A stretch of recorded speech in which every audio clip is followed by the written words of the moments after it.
ఛత్తీస్గఢ్ బీజాపూర్ జిల్లాలో మరొకసారి ఎదురు కాల్పులు కలకలం రేపుతూ ఉన్నాయి. బైరాంగఢ్ పోలీస్ స్టేషన్ పరిధిలోని ఎన్కౌంటర్ జరుగుతోంది. ఇంద్రావతి అటవీ ప్రాంతంలో మావోయిస్టులకు భద్రతా బలగాలకు మధ్య కాల్పులు కొనసాగుతూ ఉన్నాయి. అటవీ ప్రాంతాన్ని డిఆర్జీ బలగాలు జల్లెడ పడుతున్నాయి. రైట్, మరింత ఇన్ఫర్మేషన్ మా కరెస్పాండెంట్ నవీన్ సిద్ధంగా ఉన్నారు. నవీన్, ఇప్పటికీ ఎదురు కాల్పులు జరుగుతున్నాయా? డీటెయిల్స్ ఏంటి నవీన్?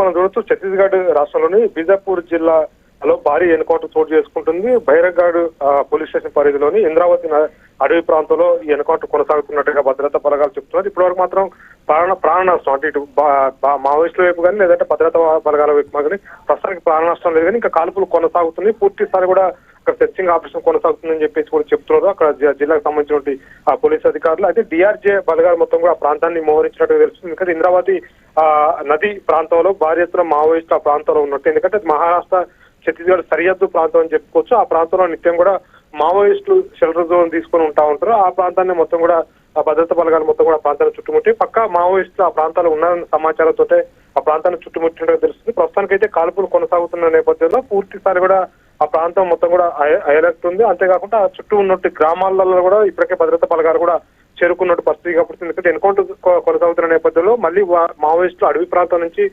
గ్రామాలకు వచ్చే ప్రయత్నం చేస్తారు. ఎందుకంటే అక్కడ షెల్టర్ జోన్ తీసుకునే ప్రయత్నం చేస్తారు. బుల్లెట్ గా వెళ్ళినా సరే వైద్యం చేయించుకోవడానికి గ్రామాలకు రావాలి కాబట్టి అక్కడ ట్రీట్మెంట్ కొంచెం వచ్చే అవకాశం నేపథ్యంలో ఆ గ్రామాల మొత్తం కూడా భద్రతా బలగాలు మొత్తం కూడా మోహరించినట్టు పరిస్థితి కనపడుతుంది. ప్రస్తుతానికైతే భారీగా ఎదురు కాల్పులు కొనసాగుతున్నాయి.